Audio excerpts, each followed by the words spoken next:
ఇన్ఛార్జీల నియామకం, అభ్యర్థుల మార్పులు చేర్పుల వ్యవహారంతో వైసీపీలో గందరగోళం నెలకొంది. వైసీపీలోని గ్రూపులు, అసంతృప్తులన్నీ ఒక్కొక్కటే రోడ్డుకెక్కుతున్నాయి. ఫలితంగా కొత్త ఇన్ఛార్జీల నియామకం వైసీపీలో సమరానికి దారితీస్తోంది. తాజాగా జగ్గంపేట వైసీపీ నేత జ్యోతుల చంటిబాబు అనుచరులు మూకుమ్మడిగా రాజీనామా చేయటం వైసీపీలో కలకలం రేపింది. పవర్ కోసం పర్ఫెక్ట్ ప్లాన్స్ ఇంప్లిమెంట్ చేస్తున్నారు AP CM Jagan. Strategies work out చేసే క్రమంలో సమస్యలు ఎదురవుతున్నాయి. సిట్టింగుల మార్పు అసలుకే ఎసరు తీసుకొచ్చేలా కనిపిస్తోంది. ఎన్నికల ముంగిట టికెట్ల ఖరారు విషయంలో వైసీపీలో తీవ్ర గందరగోళం నెలకొంటుంది. ఇప్పటికే కొంతమందిని మార్చగా త్వరలో రెండో జాబితా విడుదలవుతుందంటూ కొద్ది రోజులుగా జోరుగా ప్రచారం జరుగుతోంది. ఈ క్రమంలోనే కొన్ని లీకులు బయటకు రావడంతో పలు జిల్లాల్లోని సిట్టింగ్ ఎమ్మెల్యేలు, వారి అనుచరుల్లో టెన్షన్ ముడుతోంది. ప్రధాన అనుచరులు మూకుమ్మడి రాజీనామా చేయడం సంచలనంగా మారింది. తమకంటూ కొన్ని అభిప్రాయాలుంటాయని సడన్ గా తోట నరసింహానికి సపోర్ట్ చేయమంటే ఎలా చేస్తామని ప్రశ్నిస్తున్నారు. నన్ను నమ్ముకున్న కార్యకర్తలందరూ కూడా మేము ముందే నిర్ణయం తీసుకున్నాం. చంటిబాబు గారికి టికెట్ ఇవ్వని పరిస్థితుల్లో మేము తెలుగుదేశం అంటే అభిమానం మాకు.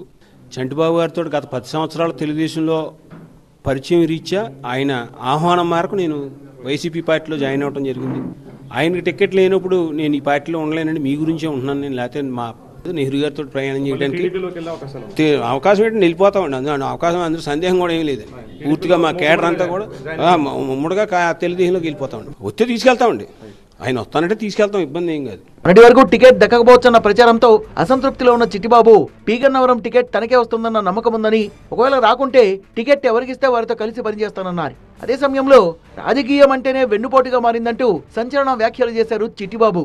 ఇప్పుడు ఇంకా ఏమి నిర్ణయం తీసుకునే అధిష్టానం టికెట్ ఎవరికి ఇస్తే వాళ్ళు పనిచేయడం సిద్ధంగా ఉన్నాం. సర్వేలు అనేవి అనుకూలంగా వచ్చినా అనుకూలంగా రాకపోయినా జగన్మోహన్ రెడ్డి గారు మాకు టికెట్ ఇస్తారని ఒక నమ్మకం ఉంది. ఒకవేళ లేదు మా పార్టీలో కష్టపడి ఎవరికి టికెట్ ఇచ్చారని మీకు అందరూ కలిసి పనిచేయడం మేము సిద్ధంగా ఉన్నాం. అది రాజకీయం అంటేనే ఇవాళ వెనుపోటు రాజకీయం అయిపోయింది సార్. అది మనం మాట్లాడుకోవడం కోసం అది వెనుపోటు రాజకీయం అనేది తెలుగుదేశం నుంచి ఆనవాయితీకి వస్తుంది. మన పార్టీలో అయితే అది ఏమి లేదు. మొత్తానికి ఏపీలో అధికార వైఎస్ఆర్ కాంగ్రెస్ పార్టీలో టికెట్ల టెన్షన్ కొనసాగుతోంది. అభ్యర్థుల్ని మార్చడంపై భిన్న వాదనలు వినిపిస్తున్నప్పటికీ చేంజ్ ఓవర్ పాలిటిక్స్ వైసీపీకి పెద్ద తలనొప్పిగా మారుతున్నాయి.